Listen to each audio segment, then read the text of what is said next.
Well, I started this podcast, this conversation, thinking it was going to go one direction. And in about 10 minutes, 15 minutes into this thing, it went a completely different route. And I got to tell you, I'm so excited how it all came out. Hey, it's Jeff here with the Church.digital podcast. And I'm really excited to bring to you this conversation centered around Cornerstone VR, Cornerstone Yuba City, Jason Poling's church. Now, Jason Poling's been here on the podcast a couple times talking about his small church, maybe 200-300 people in physical space that launched a virtual reality campus. Yuba City up in Northern California is his church. We've talked about Jason Poling, J-Po. We recently referred to him in a Pastor Brock conversation. Evidently, when you do ministry in the metaverse, they give you really cool nicknames. Except, Jate, because Jate's name is literally Jate. Another conversation. Hey, so with this conversation centered around today with the podcast, here's the reason we started the conversation with the podcast.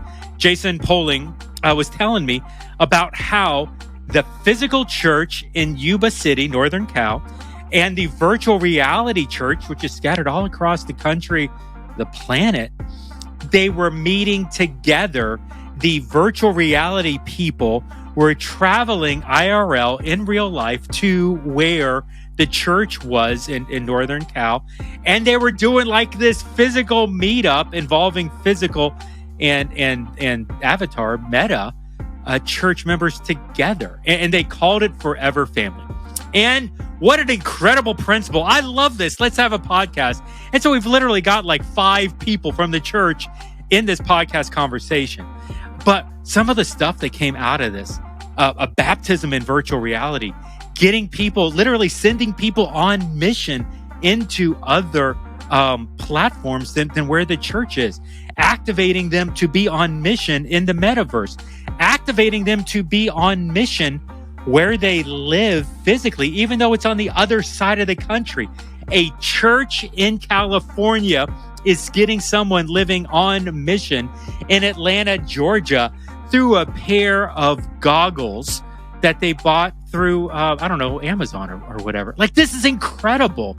The power of a physical church, a small church, 200-300 people, adapting and utilizing that power to get people on mission in another time zone. Crazy stuff. And it's like, okay, how can we have both conversations? And so I got to tell you up front, conversation goes long. You're going to just get it because it's awesome. Had some tech issues. And we've adjusted to a new platform called Riverside. Riverside I love, except in this conversation. We did have a number of tech issues centered around that. Everybody fails every once in a while, and I've already told Riverside they failed on this one. And so we made it as best as we could. If you're watching on YouTube, some of the video may be janky. Hopefully audio they were able to clean up in such a way. But this is a solid conversation about the power of a physical church that really wants to utilize and capitalize the metaverse space. So here's what we're doing. For this conversation, we are bringing in Pastor J-Po, Jason Poling, no stranger to the podcast, as well as, I'm just going to utilize their names on Discord. We're bringing in Goose, Nicole the Angel, Nicole White 7, and a guy named Stuart. All those creative names and Stuart. But it's awesome. This is a great podcast. We're bringing in all these people centered around Cornerstone and some of the things that they are doing in physical space, as well as virtual reality, in a conversation that I'm simply calling here the Multiplying Meta Church. Okay, everybody, here you go. Hey, Jason, why don't we start off with you, man? Tell us a little bit about who you are and what your story is with Cornerstone. Yeah, so I came to Cornerstone about 4 years ago. So we're out in Northern California. A small little EFCA church, and God's been blessing it. It's been growing. It's been awesome. So, yeah, just came out here, and then we started the almost 2 years ago now, Nicole. I think we started probably about 2 years ago. Yeah, Year and a half. Well, it was April of 2020, so whatever that is. Yeah, year and a half. Started the church in the metaverse. So that's how we got started, and it's been amazing. Awesome roller coaster excitement since then. God's been blessing us, and these guys here in the call. This is some of the awesome blessings that God has bestowed upon us. It's awesome, and evidently Nicole is your detail person because you don't even know April 2020. And let's be honest, if you know Nicole, she is the detail person here. So Nicole, tell us a little bit about your story and how you kind of fit in with this. So I've been attending Cornerstone for a little over 4 years. And I came on staff in July of 2020, so smack dab in the middle of the pandemic. And it's been a bit of a wild ride since, but I'm still here. Love it. Nobody's stolen her away from Jason quite yet. No, I will turn Godfather on you if anybody tries to take her. It is my favorite thing to threaten to leave and just watch his face go pale and kind of have the heart attack look. Just once a week or so. It brings me joy. We're working a cup of coffee each week. I'll leave unless you bring me coffee. You get something out of the deal other than just like the sheer shock on his face. Awesome. And like Jason said, we got a ton of guests on the line here, and so this will be a lot of fun. Michael, just because you're a friend that I've known here from South Florida, why don't you go next?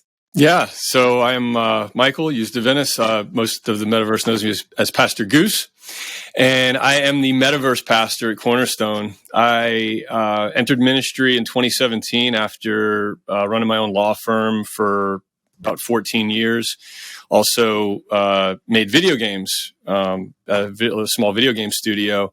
And so when Pastor Jason and I started talking, I met him through a conference that Stadia had put on.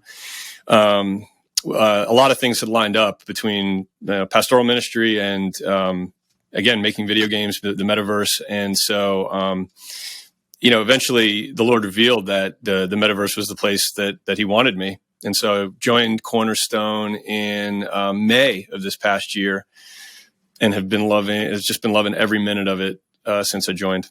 That's cool. I didn't realize we were the matchmaker between you two. One of the innovation meetups or something. I love that. Did I get a finder's fee? Did I get commission off of the? We totally didn't negotiate that correct. You're the eHarmony of the metaverse. Man, we gotta get with my Nicole. Make a note. I got to get with my my contract people too. We got to fix that. Yeah, awesome. All over that. Angel, go next here a little bit. Where do you fit into this whole Cornerstone Church thing? Well, my name is Angel. I'm in Atlanta, Georgia. I'm a software engineer and a multidisciplinary designer. So I'm just obsessed with art and code. That's my thing. I found Cornerstone Church stumbling around in alt space over a year ago and never left. And now I'm a small group leader, which is insane, in VR, which is really cool in the metaverse. And I'm a part of this forever family.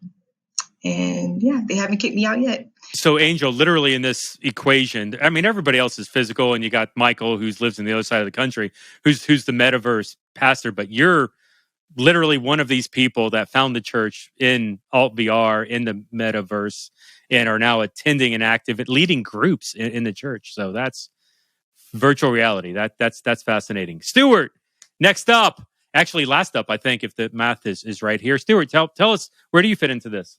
My name is Stuart Freeman. I live in North Carolina, and I've been with Cornerstone for about a year now.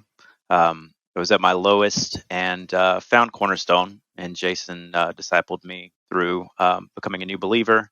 And the Lord actually led me to build a church within the VR chat platform. And so I'm the director of the VR chat campus. Wow. Okay, so the majority of the audience has no idea what VR chat is, but I just want to acknowledge up front, wow. Like, I mean, that's the wild, wild west of metaverse. And so you're going into some dark areas, my friend, with the gospel when you're doing that. So mad respect right off the top. And there's probably 5 separate podcasts I want to have with each of you, digging some conversations down the road, because this is fascinating. But what I really want to focus on here is this idea of why meta. And then there's some of the challenges. We hear not physical meta, or not metaphysical, but y'all brought the two together. And just even looking at my little chart here on my screen, there's 3-4 different states that are involved. You got Yuba Cities in California, Michael's in Florida, Angel, you were in Georgia, and Carolinas on the Stewart side. Like, so that's a broad spread, which is fascinating. And so let's just start with this. Jason, you've been on the podcast several times. We've had you on a little bit talking about this. We'll put links in the show notes to go back to those older episodes if you want.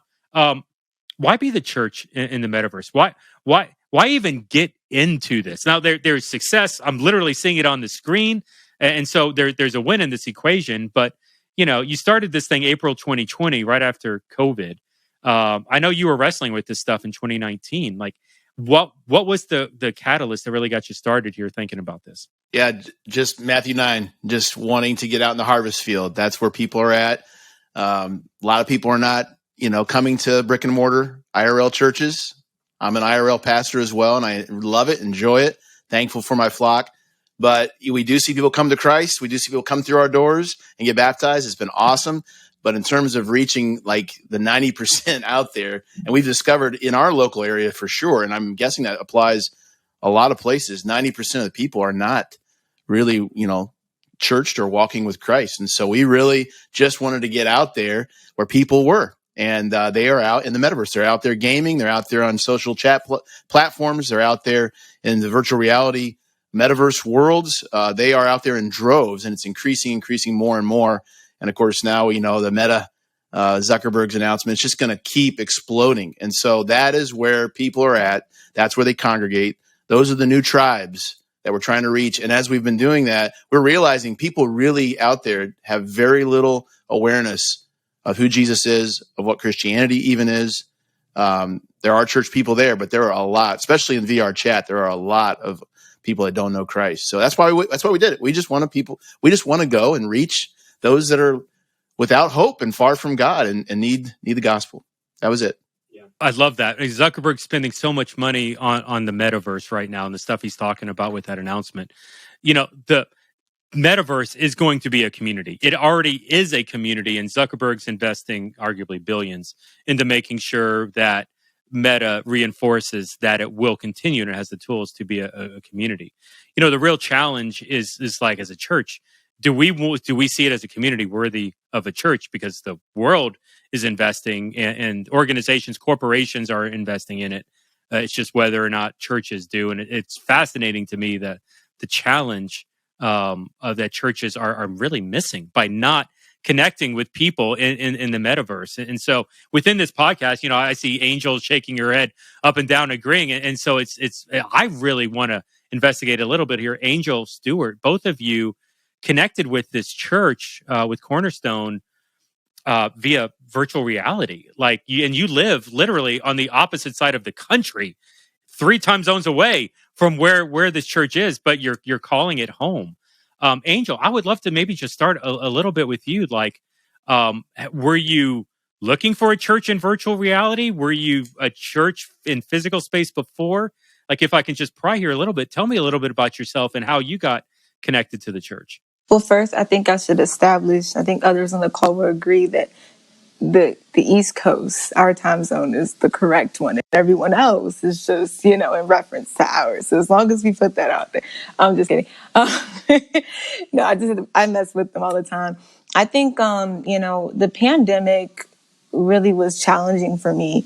Up until that point, I was trying to really feel locked in and a part of the community of the in-person church that I won't say that I was trying to feel a part of up until that March month in 2020. And, I was just struggling and having a real relationship where I'm being pushed by my brothers and sisters in Christ. And so, I just kind of just stumbled in there. I wasn't really looking for it. But I will say this, the church I was going to, the sermons made me feel good, warm and fuzzy driving home from church, and not really better, or like there was some growth or different, an improvement from what I was dealing with. And when I came I just stumbled in, no legs, because in all space you have no legs, just pop in places. And I heard Pastor Jason preaching his sermons. It's not that they didn't make me feel good. They ended up making me feel better, because it led to me really looking at the word and looking at what Jesus said and applying it to my life and feeling that conviction that I needed to really grow. So long story short, I really feel like I want to be a part of a church that I feel better at, and I'm growing. And he knows he's good at pushing. I have a good pressure to grow and become a small group leader amongst other ways I'm able to help. And I'm grateful to be used. I love that. What a great testimony of using virtual reality to challenge someone to be better. And so love that. Stuart, what's your story, man? How were you looking for a church in virtual reality? What did it first look like when you connected with them? Surprisingly, a few years ago, I actually saw a YouTube video of someone that was at the VR Church campus that DJ does. And so I jumped at my lowest point. I jumped into VR chat and really spent a lot of time there. A lot of people go to VR chat and they're depressed, they're lonely, they just need somebody to talk to. And I was one of those people. And so I tried out the VR chat campus that I was talking about that I saw on YouTube, but it didn't really work for me. People would come in and they would crash the whole server, and they'd do it multiple times. And they mentioned they had a sister church called Cornerstone, and that people could go and try it out. And so I downloaded Altspace and haven't looked back since. That's awesome. And how long ago was that, Stuart? How long have you been in this space? About a year. I actually got baptized through Cornerstone November of last year. Awesome. Okay, so let's have that conversation in virtual reality. I was about to say virtual reality, and so now, any hate mail for the following conversation, please send it to djsoto@vrchurch.org. Okay, so now that that's out of the way, Stuart, talk to me of what is virtual reality baptism? What does that even mean? What does that look like? It's powerful. It was ready for me to take that step. I was ready for that. Jason made it clear that was sort of the next step I needed to take to get the ball rolling. And it's just going under a pool, submersing yourself in the water symbolically, and you just weep. Was that done in a church setting in virtual reality? Were people there that were witnessing? Like, talk to me a little bit maybe about what that day, what that experience looked like. What in virtual reality? I'm assuming in alt VR. So, describe it a little bit for me if you don't mind. Yeah, we actually had a sermon, and then we went sort of in the back, and there was a little pool that they had set up, and everybody sort of gathered around, and they recorded it, and they read off my testimony.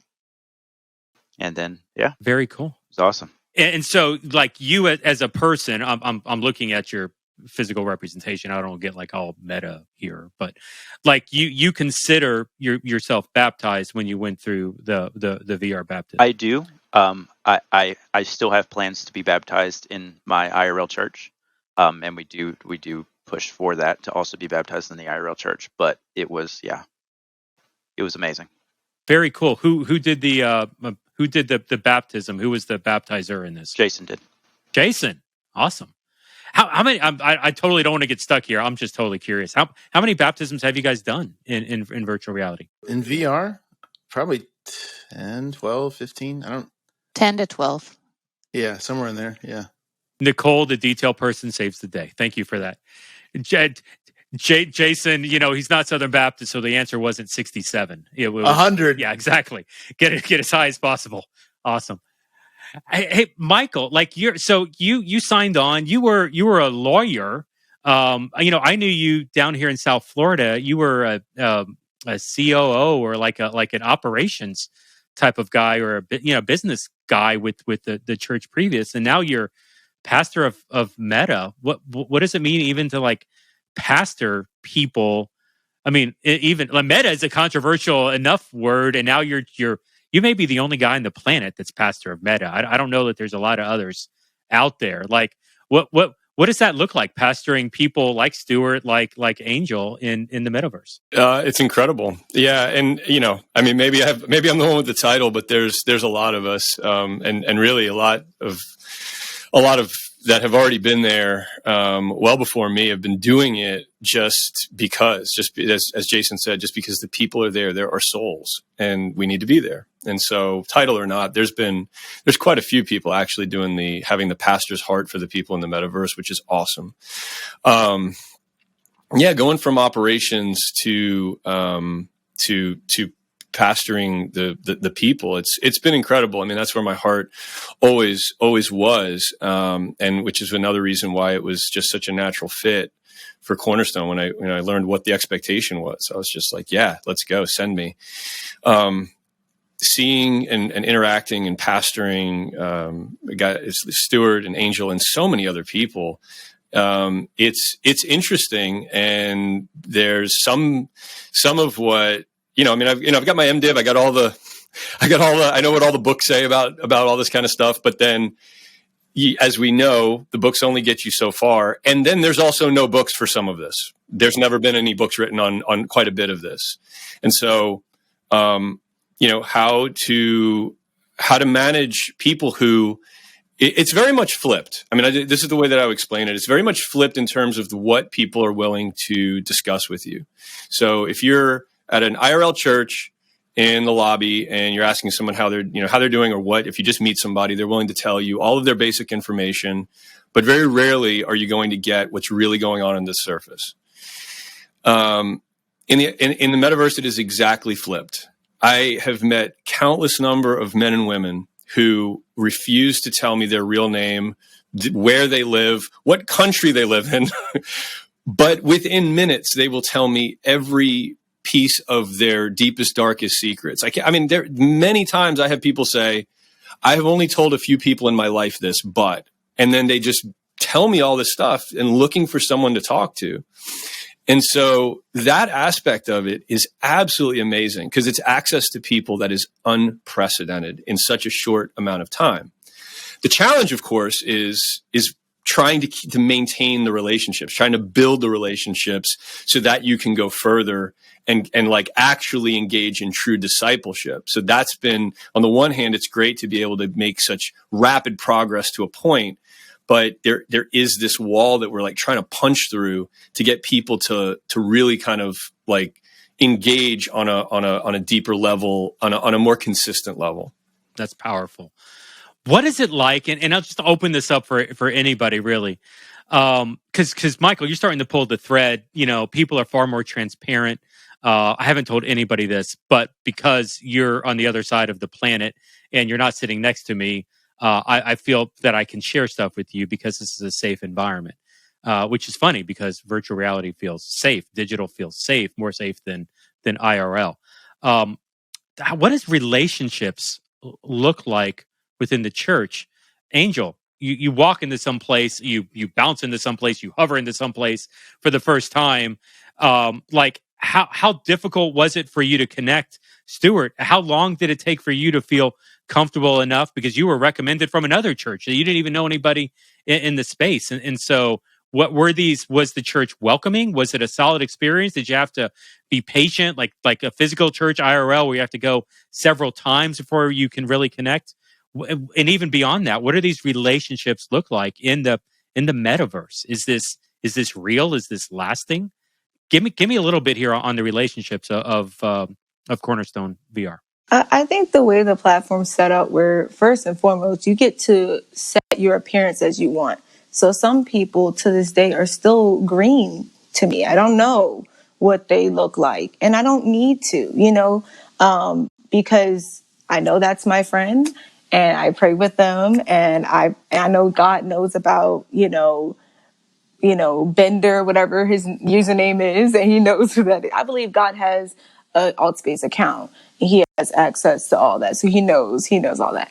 But I think one of the coolest things about it is just how organic it is, us coming together like this. Because in IRL, I just graduated college not too long ago, so I was trying to find an IRL church, and there's this kind of like strong feeling to go to a church for people like you. These people go to this church and at this denomination, do this and that. And what I like about Altspace is that anybody, literally, you'll hear different accents reading the Word of God. That is so emotional for me, like hearing people from all over the world, young and old, male or female, reading scripture together. So I just love how organic it is. It's no kind of forced diversity or anything. It's just this natural, like Jesus is the common denominator what brings people together. And when we come together like that, we'll find we're a lot more alike when we start sharing our experiences, especially like in my small group, which has been a blessing and an honor to be a part of.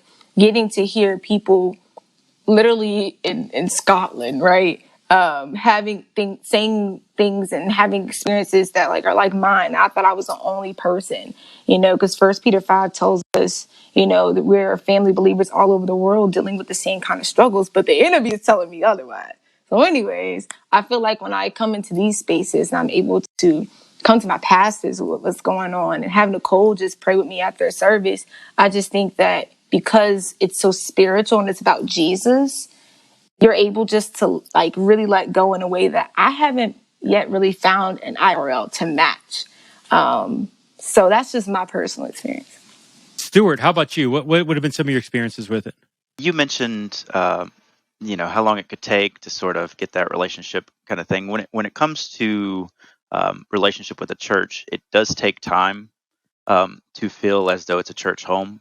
Something we've really found out, and even my own personal experience is when you're in that dark stage and you try and seek out a church in the metaverse for someone to talk to, you're just so ready. And you're so desperate for that talking. So we've actually found out that we do Q&A at the end of the sermons that we do. And we found that that really helps a lot because people desperately need someone to sort of show them where there's hope because they don't have it anymore. Jason, as you're pastoring, this group and Michael as well here in a little bit, like is pastoring somebody different in the metaverse? Is it different? Like, is pastoring people in the metaverse different? Are you doing things in a different way? Are you sensing or feeling it's harder to connect with someone? Is it easier to connect with someone? Like, give me an apples to oranges comparison here. Yeah, it's funny because last night I was doing, we do this biblical counseling training. We got about 20 some people that every Tuesday night we're training them on how to help people, soul care stuff.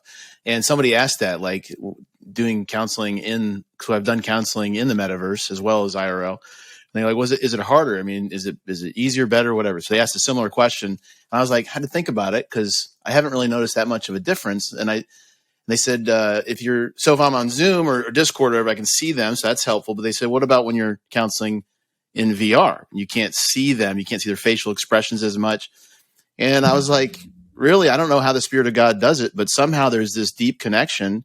And yes, if they have their headset on, there's movement with their hands and you can see some of that nonverbal expression.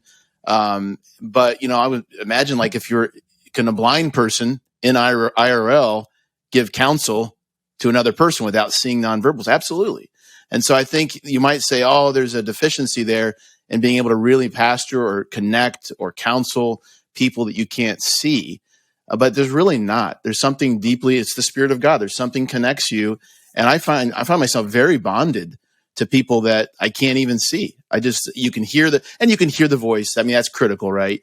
The tone. But you know what? As I say that, I'm verbally processing. Even on Discord, which is a real famous chat app that we use quite heavily for connecting people, a lot of it is text driven. And actually, there's a lot of times where there's a depth, a robust connection that's forged even through typing things out to each other about the depths of their heart. So, yeah, I mean, it's just a matter of perspective, I guess. Some people are like, I can't do that. I can't really connect with somebody through text. I can't connect somebody if I can't see them. Not my experience. I feel like I've connected just as deeply with my brothers and sisters in the metaverse as I have in IRL. So I don't know how to explain. Maybe Michael's a lot smarter than I. He's probably got a better philosophical version of why that is. But somehow the Spirit of God works in that way. Michael, what do you think? Yeah, I think there are differences. Some could be seen, and in some moments maybe weaker than being IRL. In other ways, there are strengths. Just as I said, just flat out getting people to open up quicker is a strength. And so I think what we're going to end up finding is that we will have a better idea as we go through this and do it and learn and see what works and see what doesn't work. I think we're going to develop really good insight into when someone should be transitioned to IRL for whatever it may be. And then I actually think that there's going to be times when we have IRL people that we may say, listen, this is going to go far smoother if we just pop headsets on, even though we could be IRL. there are reasons why. I mean, once all of this plays out and we see the what works and what doesn't, the strengths and the weaknesses, I think people are going to be surprised. And for the critics who haven't been in it, once they see it, it just changes everything. I've seen that more than a few times. And the whole idea is pressing into some like deeply held traditions. But I think when those traditions get pressed into, I think we may find out they're actually idols and not actually worth holding on to. Preach it. You're right. He is smarter than the rest of us. He is. He's a smart cat. We're talking about a gray space here. And it's funny, like even myself, I live in a world of labels. You know, we say phygital church because that's where physical and digital come together. And so physical church, understanding digital ministry. We talk about digital only church plants, you know, and that's Angela Craig, Pursue Church Live, at some level, even what DJ Soto's doing. In the metaverse, that's this digital only expression. Michael, you're talking about bringing somebody from Meta into IRL. Stuart's talking about being baptized in Meta, but also the importance of being baptized IRL as well. And I'm confused because we're working so hard to categorize people separately, but what Cornerstone's doing is really finding this like blended gray area where it lives together. Is it, and I'm legitimately asking this question, is it important to keep Meta and IRL, or why have you guys worked so hard as an organization to try to bring those two together? I feel like it's important that it stays like we blend it. People aren't labels and categories, and people in real life have the same struggles as people in VR. And when they can come together and counsel each other and be friends with each other, even though we're on opposite sides of the country,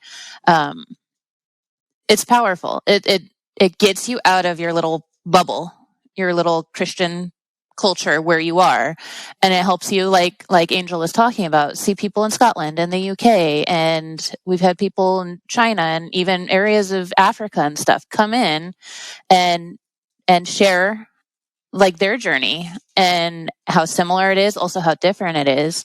But there's a lot of connections, and you can see how the family of God is worldwide. It's not just our local churches, and it's not just our spot in the metaverse either. It's everywhere, and we can connect just as well physically, in real life, digitally, and when you put it together, I think it's even more powerful. Talk to me a little bit here about, you got everybody together. What was that like, getting the physical, the virtual? What were some of those experiences like coming together physically? I liked it. I mean, to be honest, I had never been outside of the East Coast, really, like the southeast of our country. So going all the way to the West Coast, and California just seems a little crazy right now. I'm just being honest with you. I was like, I'm about to go over here right now. When I say it, and I still consider it this way, to be like a second home, the way that Pastor Todd and his family, and they just got their new home, opened up to me. I in no way felt like an outsider. There's this twofold where it's like some people like see me really like as a brave person to go and make that trip by myself. I never flown by myself. That was like my second time on a plane in my life. To go to the other side of the country, meet these people that I met in VR, right? And then for them to be so open and welcoming to me, it really is one church. It's multiple campuses in one church. And I really love how, I was able to talk about the sermons with some people. We did 7 weeks of small group leadership training, and they brought a GoPro to like a person who volunteers house each week. And the people in that class were not in VR. So I got to bond for like 7 weeks with people who strictly like live in Yuba City and only go to the in-person church. So when I came in person, it was like, hey, and I never met them in VR or anything, just through the Discord class. And I mean, I already knew people's mannerisms, and, people didn't realize how short I am, but people are not ready for that. But it was just really like warm and accepting. And my parents are a really big role. Like, they're like, you about to go over here, let me see. So my mom, it scares me that she even has a Twitch account. she gets on the Twitch and she watches Pastor Jason. And hopefully next year, I don't know how we're going to do it. We're going to do it. I would love to bring my mom as well. So the whole family, you're going to get more people coming from Atlanta, I guarantee. But they just made me feel really welcome. And, it can only be God. I had already been out to Yuba City before that. And so I had come out in June to preach. And I was unprepared for the reception that I received. The people of Cornerstone, when you say family, they mean it. Like, I showed up and it felt like I was seeing family that I hadn't seen in a long time, like just universally. And so when we started planning this and people started saying, yeah, that we're coming, I was just so excited for them because I knew what they were going to be experiencing. And it was just going to be perfect. It was just going to be exactly the thing that would like put the exclamation point on what we talk about, which is we are a family. If you're in VR, if you're in Atlanta or North Carolina or Wales or wherever, like, you are part of the family and we care for you. We love you. Like, we say that and we mean it. And the people of Cornerstone Church say it and they mean it. And so everybody showing up, I mean, it really was awesome. And then also just getting to spend time with people that I spend so much time with online. And I mean, like Angel and one of our people from Wales designed that shirt. Like, she put her time and creative effort along with our friend Rob into creating that amazing shirt, which I kind of like started. And then she was like, okay, you go away now. We're going to come back with something. And which is perfect. Like, that, those are the kind of people that we have. Like, Stuart is the same way with VR chat, where I'm like always like trying to get in there meddling. And he's like, I got it. Like, or he doesn't know something. I'm like, I can help. He's like, I got it. And he comes back to it. And so we have such driven, motivated people that care. And so getting everybody together in person and having that synergy, it was awesome. Like, it was super important to have that in focus. And yeah, it was great.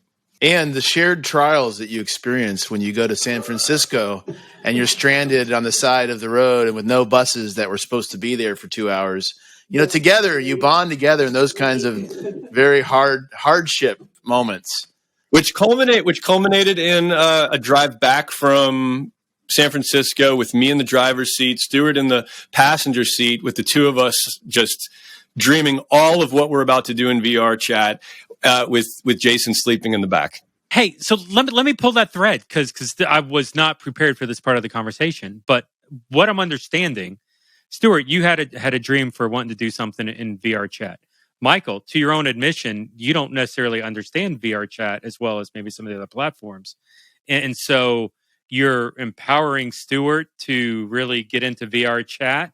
Am I reading the situation right now? It's a little slippery. The metaverse is a little slippery between church planning and missions because it's like 100% both. It's not half and half. It's just like 100% both. And that's a whole other conversation. But if you're thinking about missions and going to a place and bringing the gospel with the hopes of raising up natives to be the ones who really own it and then bring the gospel to others, Stuart is the native. I mean, Stuart knows VR chat intimately, and all the time, Jason and I are in there and we're thinking one thing, and Stuart's like, that's not going to work because he knows it, and so then basically we've gotten to the point where we're like, look, what do we do? And he is an amazing voice in helping us see what the people of VR chat are seeing.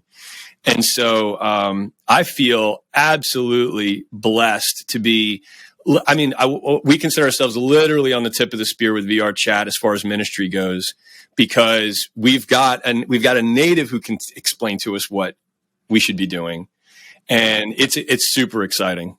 This is an incredible moment, I would say, and then once again, I wasn't expecting this. And audience, if you don't know VR chat, it's the wild west of the VR platforms, and so it's open, it's crazy. There's not as much parental guidelines and protections and things like that within the platform. And so if you're going into that environment, I mean, you're going to see stuff. It's going to be weird. It's going to be crazy. And so I know like some of the churches in that space, they're not wanting to go in there because they're afraid of what's in there. And so Stuart, knowing that environment and being comfortable with it, wanting to be the missionary, digital missionary, the meta missionary in the situation, even to the point of establishing what the church should be.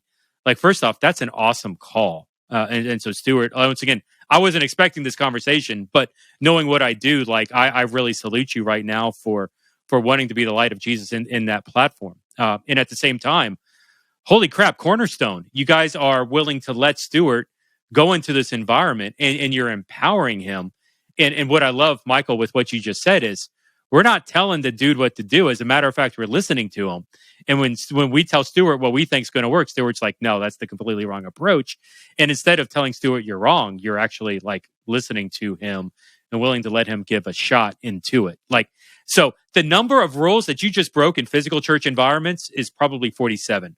Like, churches don't do that in physical space, but it's just remarkable to me. Up front, I want to call this out. Like, your multiplication strategy is strong within virtual reality, and we're seeing it. I'm seeing it in two different situations. The second I'll explore in a second. One, you've got Stuart, who's like, hey, I'm really passionate about this platform in this area. And you as a church are perfectly fine. Stuart, I'm hoping they're speaking into your life spiritually. I'm hoping they're discipling and girding you with the strength that you need to go into this platform and really be the light of the world within the equivalent of the wild, wild west of the virtual reality platforms. So first off, if they're doing that, more power to them. Stuart, what are you thinking? Absolutely. But the way that God sort of laid that out, the groundwork was there before the idea was even present. It was definitely a God-driven plan for this all to happen, and He's just made the footwork. So I'm beyond grateful that He's using me as a vessel for it. I think it's been the highlight of my ministry. Well, there's been so many highlights. So, but this has been so awesome. I can't even describe to you in words. Guy from the outside in a completely separate time zone. Yeah, this is a remarkable moment. And Stuart, I'm going to be praying for you. I want to see how things progress. And I'm going to be cheering you on. I don't do VR chat. That being said, I love the fact that you are and heading into that. The other thing that is remarkable to me, and I want to pull this thread a little bit, Angel, you made the comment that you're going to bring a whole bunch of Atlanta people to the next whatever forever family thing. So what that tells me is that your experience in the metaverse is affecting who you are in real life, because I'm assuming you live in Atlanta. I would love to understand that a little bit, because like VR is meta, physical is physical. They don't interact, but you're telling me that you want to get people excited about the stuff that you're learning and doing in meta and try to get them connected in meta or physical. Do you have some stories that you'd be willing to share on that, what that could look like? It's stuff that only God could have, put together. One thing I want to say is, the reason I want to bring them in is not because it's in VR and that's cool and I help with the art and things like that. I want to show them. It's for the gospel. And I think like that's why I'm there. I mean, VR is cool. Like, don't get me wrong. Like, I love coding and art, but I'm there because the change that happened within me. And I have so many people around me that, I used to be very respectful of how people want to live their lives, whatever. And I still have like that respect, but I also I was just studying today about how, and this morning, how we are to, if you see a brother or sister in sin, you're supposed to restore them lovingly. Like, we're supposed to restore them in a way. And over the past year, Cornerstone's very adamant about planting, even if it's just one person this year. And I'm very much so like, you do your thing, I do my thing, but you're encouraged to spread it to people around you. And so I share this journey with the people around me. So I've been praying for two people in particular who I'm going to send this to. So I'm talking about you. And both of them individually came to me wanting to basically be discipled or have somebody to walk with them and be a sister in Christ to them. And I just didn't expect it. So it's come with a little bit of anxiety. I'm working through with Pastor Jason, just talked about yesterday, where basically God is wanting to use me and call me to things, but I have anxiety of failing and not doing it right. So I'm like dealing with that. But what's beautiful is that this church, I'm taught that it's not me, it's what God's doing. So I'm just bringing them with me. Come to church with me. I have friends that have attended. I'm good. Thank you. I'm good.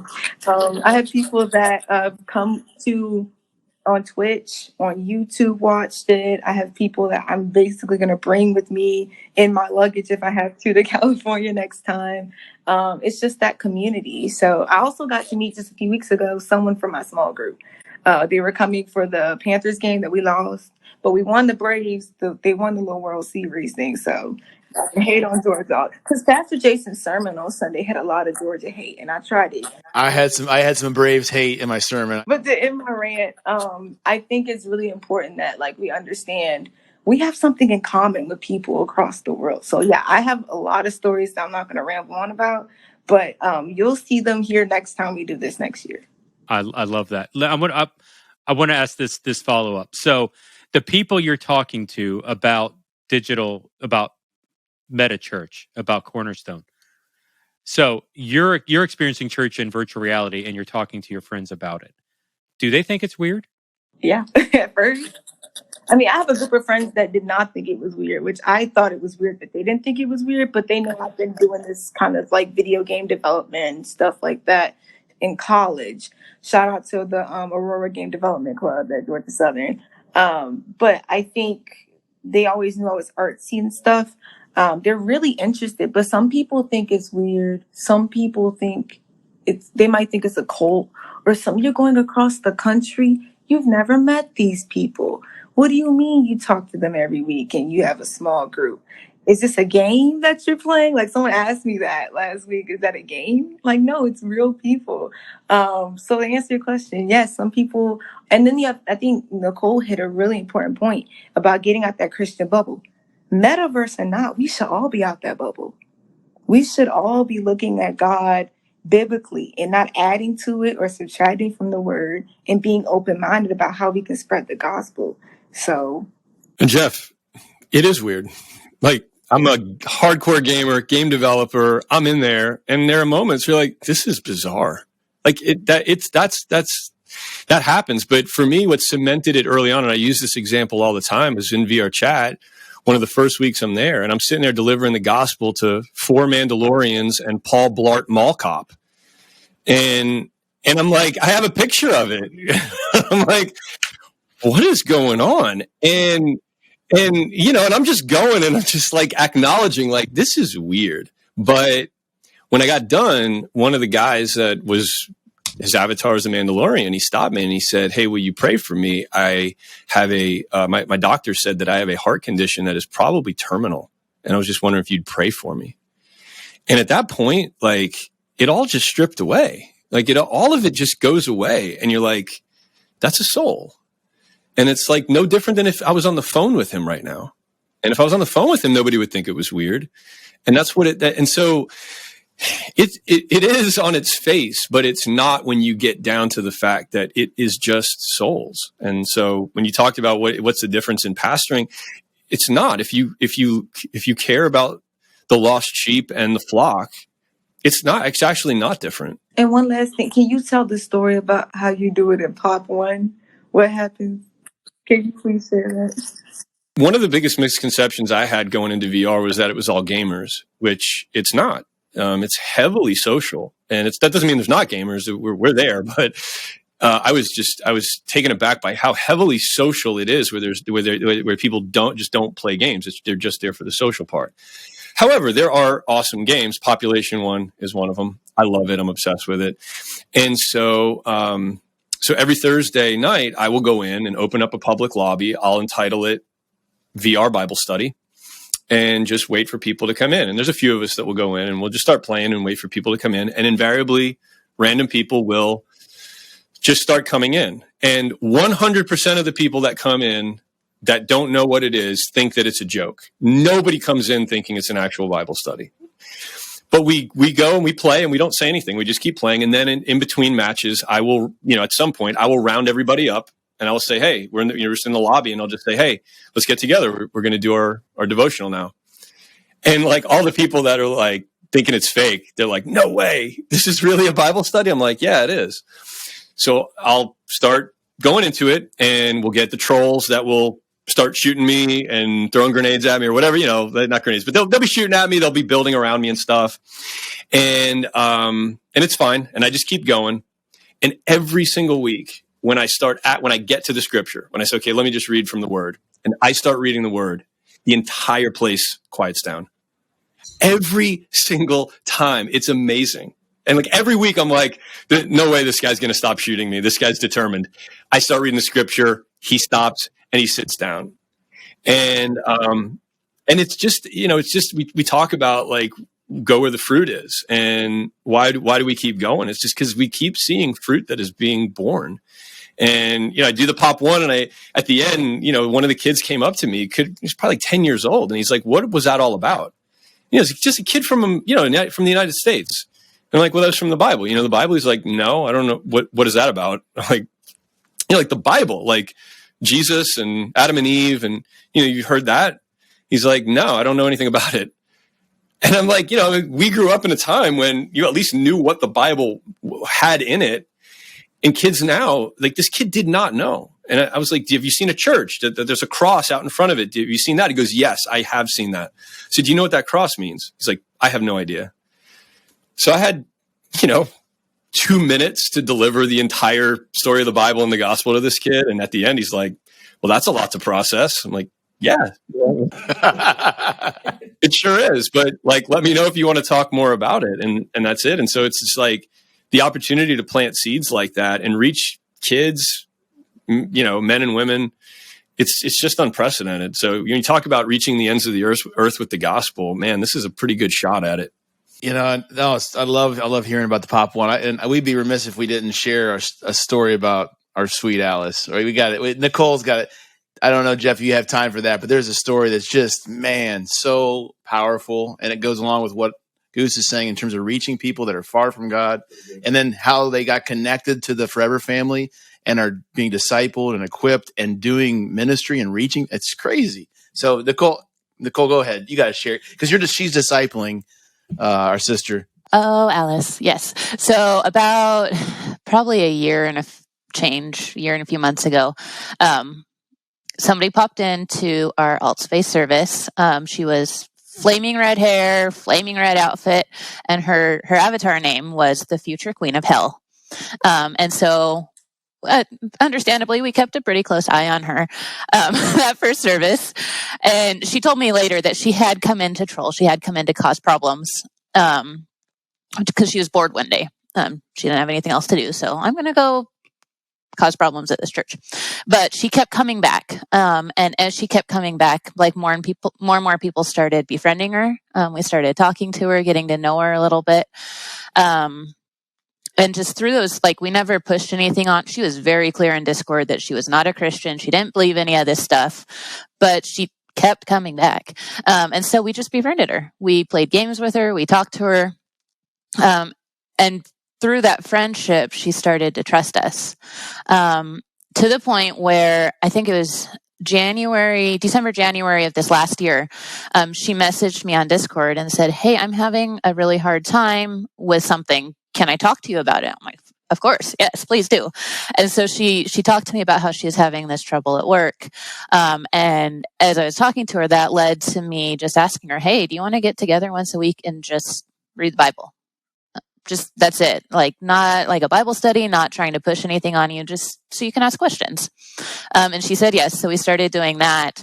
And we did that for several months. And part of that was actually, we decided to go into Rec Room, which is another one of the social apps, and start building. And we ended up that she, as a non-Christian future queen of hell, she built our church campus, our Cornerstone campus in Rec Room. So we have a gorgeous church in that platform that we're starting to get into. But eventually, June of this year, she became a Christian. She changed her name. She turned her life around. So she told me later, as we were walking through some of the discipleship process, and as I got her testimony, that yes, she was a Satanist. She grew up in a pagan home. There are no believers in her family at all, and she did come in to cause problems. But she said, because you guys were so welcoming and nobody caused me problems, I decided something kept pulling me back to listen. And she said, I went from a place where I lived in the darkness because that was the only place I belonged, to now I live in the light and I have hope. And she's got friends in Rec Room. She hangs out mostly in Rec Room. She has friends in Rec Room that when I've met them, they're usually drunk most of the time. They're completely without hope. Going through a lot of hard things, and she has shared the love of God with them to the point where they're coming to church with her now. So I think that story alone, she was baptized in Rec Room just a couple weeks ago, in the church that she built. So I think that story is my absolute favorite. And as I've discipled her, she is fully into it. The questions she asks, the insight she has into scripture, it's not a surface thing. It is completely changing everything about her. And it's been absolutely incredible to watch. And she lives in the UK, by the way. She is in England. So future Queen of Hell is on another continent, and a church in California, through a virtual reality, through a metaverse church, was able to bring a troll to Jesus. I mean, trolls need Christ too. And so, man, I love that. And she never would have set foot in a brick and mortar church in real life. And I mean, that's the theme why it's like when I talk to churches about the metaverse and doing ministry in that space, after the shock value that I typically get from the average church leader, get down to this fact of the people that are coming to Christ in this space are ones that will never come into the building. We're having conversations with people that don't even know what the Bible is. Michael, to your point. And now we're actually able to engage with them, dialogue with them, build relationships, and turn a pagan on another continent, get them connected to Jesus and baptize them. I thank God for multiverse. It's funny. Like I made a joke off air this past week, or a couple weeks ago. I did a video stream on the future church in the metaverse, and I've never been slammed publicly by so many people as I did trying to compare the Bible, the church, and putting the church in the metaverse. Seed of Satan. This is the birthplace of the Antichrist, the metaverse. And I'm like, I have a conversation with some of these people. Talk to people that are actually doing ministry in this space. And what you hear is a completely separate conversation. Because while the rest of the world's saying no, there are people out there that are recognize the potential of the mission field and the opportunities to reach people, a different type of person in a different way. So I love the fact that you all are doing this. And I have been so happy, talking with Jason, watching from afar, cheering you guys on, and the rest of, the DJ Sotos, the Jade Earharts, the Pastor Brocks, and the others guys that are out there, and gals that are just on the edge here, bleeding edge, doing ministry in places that the average church, at least in the Western Hemisphere, doesn't even consider. They don't even consider that a community. And the fact that you guys are doing church in that space, reaching people, holy cow! You got Stuart. You're sending Stuart off to be a missionary into VR chat. I mean, that's the unspoken story right here, man. That's phenomenal. Hey, Jason, hone in on this, because I'm hoping somebody's listening to this and realizing, hey, there's actual ministry in that space. Maybe it's a church leader, maybe it's a high-level volunteer, and they're maybe wanting to explore this. How do they get started? What do you recommend? How does a church start to explore this idea of doing church, being the church in the metaverse? Yeah, I mean, just first get exposed. Just check it out. I mean, come and see the services we do, or the Pop One Bible Study. Of course, some of that requires a headset. Some of it doesn't. You can actually do it for free on your desktop, 2D applications. So they can actually come. I mean, they can even start just with watching it live stream, right, on any of our channels, Twitch, YouTube, Facebook. They can see what it looks like. Now, that could be off-putting at first, because where the technology is currently, it still maybe looks like, The avatars are still, cartoonish, if you will. Now, give 5-10 years, it's going to be pretty crazy in terms of its realism. So that may be off-putting at first, but at least check it out. If they can get into a headset, and they're like, what, $300 for an Oculus Quest 2, which is not that expensive. I mean, really. And so if they could get a headset, they could then come in and actually see what we're talking about in terms of the connectivity that happens when you're in that 3D experience, when the spatial relational connectivity that you have with people and the nonverbals that are still happening even in the avatar kind of setting. And so if they could see that and see what happens and see the encouraging conversations and prayer and lifting each other up, I think it really will blow them away. And maybe some of those that are so hostile to it because of the entrenched traditions that Michael was talking about, maybe some of that will pull down a notch so they can actually then take a next step, which the next step would be they just get in and start a ministry. And we really did not know at all what we were doing. I mean, what's the joke you say? Oh, I didn't know how to spell. What'd you say? I didn't know how to spell VR. Yeah, I didn't even know how to spell VR. And I was like, let's just do this, whatever it is. It's true. It's really true. And that's why I needed Nicole, and no one will take her from me because she was able to really figure all of it out and get us in there. But you can do it if you have just one person. Most likely it'll be a younger person that's probably already a gamer in your church. I would guess a lot of churches probably have that one person. And if you just say to your congregation, we want to go into this space, we're not sure what we're doing yet, I bet you there'll be somebody to pop up, like a steward, like an angel. It'll say, I'd love to do that. $300 headset, boom. Then before you know it, you've got a little space you can meet. Lakeland Church, Jeff, you helped, and we helped with those guys. Just getting into a platform that's actually free. There's free platforms. And then just be there, be faithful to show up, and people will just start to connect. And if you love people, they will stick around and they will hear. And before you know it, who knows where the Lord will lead it. So it's not complicated. I mean, there are some nuances and details, of course, but really to get started, it's not complicated. But I would say get in and be exposed so they can see what it's like and not just have these caricatures of this that they've been told about. Well said. In Lakeland Church, Stuart's a friend over there, Stuart McPherson. I think he told me recently they spent $600 to start their VR church. They bought 2 headsets, and so they give to volunteers to utilize during the services and things. And the world itself was free within all VR to build out.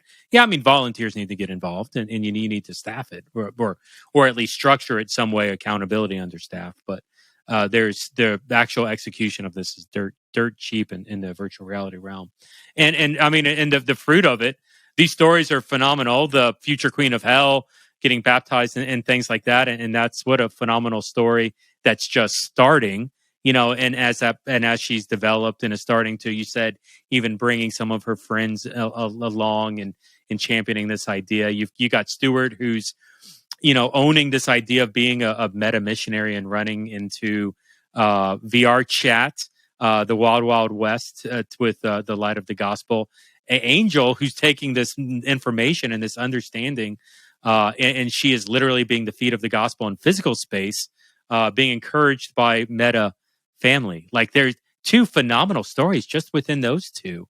The idea of championing the pastoring people in digital space. Like, I mean, there were so many other questions.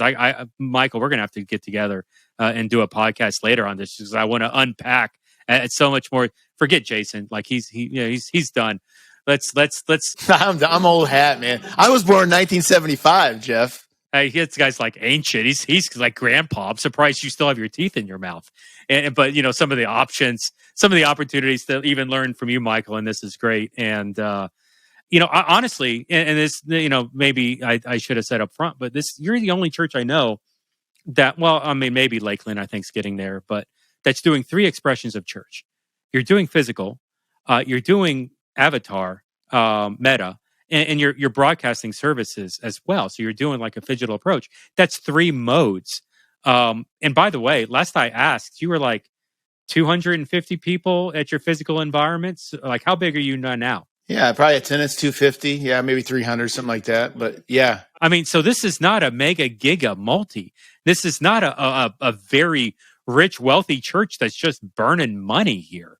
And that approach to recognizing an opportunity to multiply inexpensively and have an impact with people that don't know who God is or are not going to the buildings. My gosh, like, I mean, you're one of my favorite churches in the country just because you're looking at this from a different approach. So, thank you for doing everything you're doing in this space. Jeff, we appreciate that. One thing I've been thinking about, I think churches are really going to have to process this together, to be honest about the coming next 5, 10, 20, 50, whatever years. We're probably going to have to start thinking about not mega, but meta. Because I do think it's going to be harder and harder for mega churches, and they're so expensive. And the people that go to the mega churches, they're probably, for the most part, not that unchurched don't sometimes matriculate into those places, but usually it's just from all the data that's out there and anecdotal stories as well. It's usually people that are in some way already churched or maybe been de-churched, and which is great. We love to see de-church get re-churched in a mega church. If that's great, praise God if that's what happens.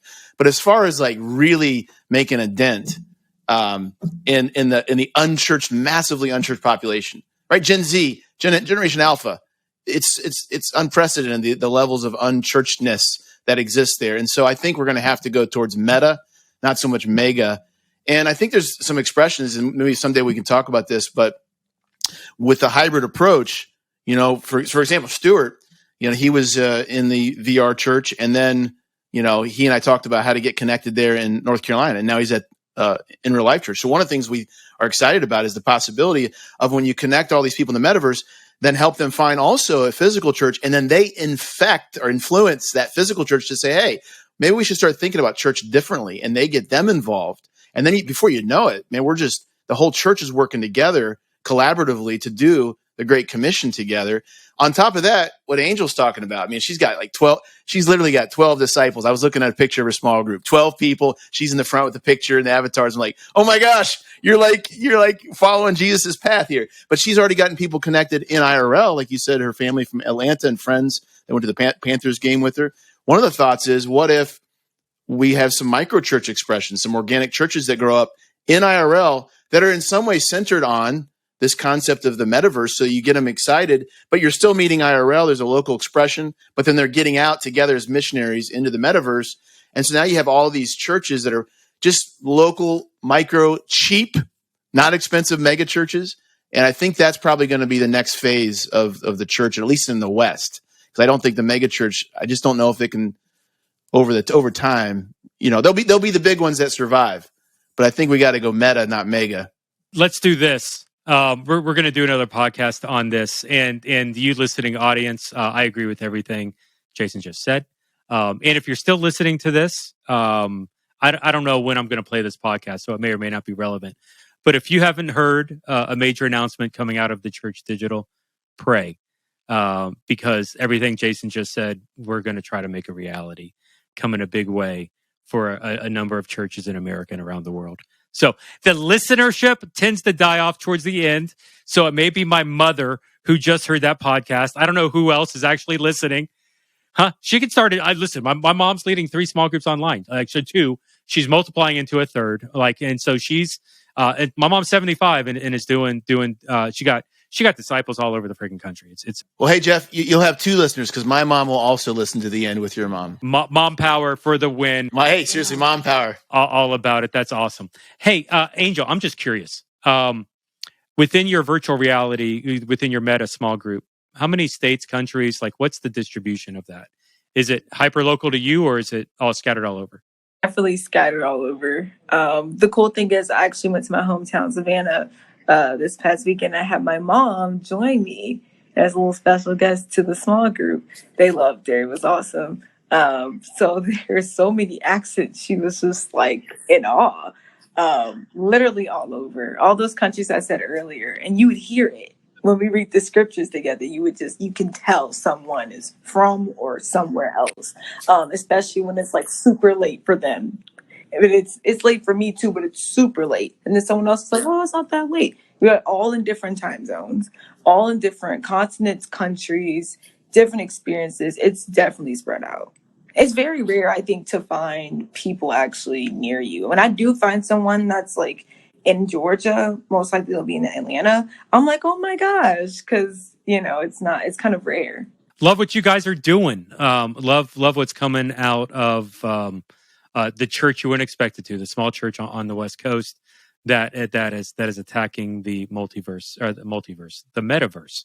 Completely separate podcast on the multiverse. Sorry, it's that's the struggle of my life. So hey, we're gonna land the plane. I thank you so much for this time, everybody on here. Jason, thank you for assembling the team. Stuart, Michael, Nicole, Angel. It's been an awesome conversation, but sadly we got to go, and I'll reschedule something else. But for everybody I just said, Jason, Stuart, Michael, Nicole, Angel. This is Jeff at theChurch.digital. With State of Church Planning. Thanks for jumping on the podcast, and we'll see you next time here at the show. You have a good one.